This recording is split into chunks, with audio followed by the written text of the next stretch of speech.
continues. This is News Channel 15's First News Weekend.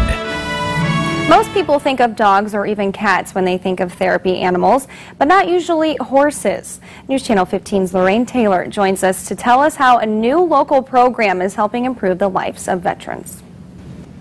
Some of the greatest military and political leaders have been avid horsemen.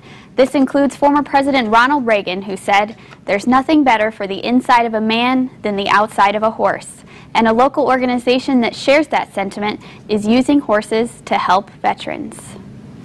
I've came here, started working with the horses. There's been a lot of improvement in my life in the last 20 years.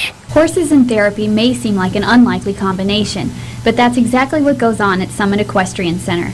And a new program is giving veterans the chance to become immersed in a horse's world. One such veteran is Gary Davis. He spent 4 years in the Marine Corps as a scout sniper and did tours in Afghanistan and around the world.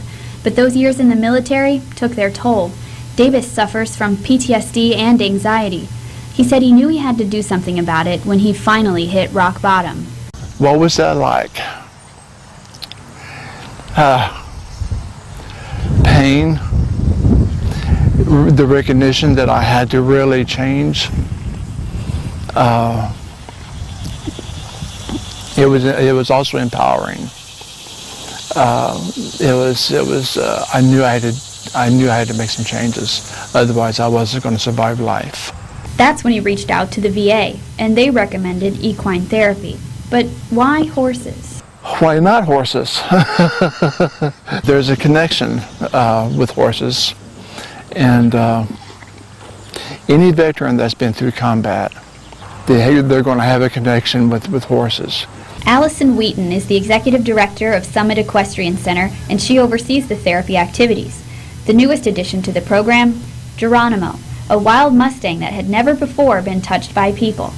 The outside of a Mustang looks like what the inside of someone with PTSD or anxiety has, and so we can have a lot of really cool conversations about big life stuff without having to actually talk about big life stuff. While Davis can't explain the science behind it, he says horses can sense emotion. I don't know his past, the horse's past, and the horse doesn't know my past, but there's that connection.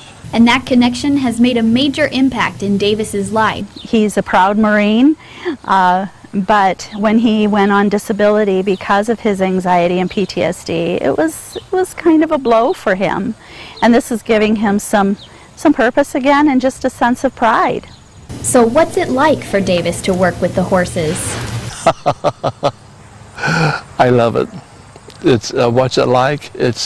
I have came here directly from the VA, a raging lunatic,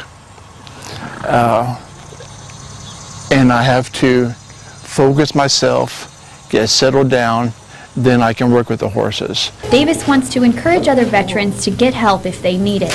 With their rawness, with their anger, they're going to be able to find some peace. It soothes the soul. Wheaton wants all veterans to know that they're welcome to participate even if they've never been around horses before. She said she'll simply adjust the program to meet their needs. If you're interested in participating or would like more information on Summit Equestrian Center, you can visit their website, summitequestrian.org. For News Channel 15, I'm L.Taylor. Okay, thank you, Lorraine. Coming up, Rob has your full Saturday forecast.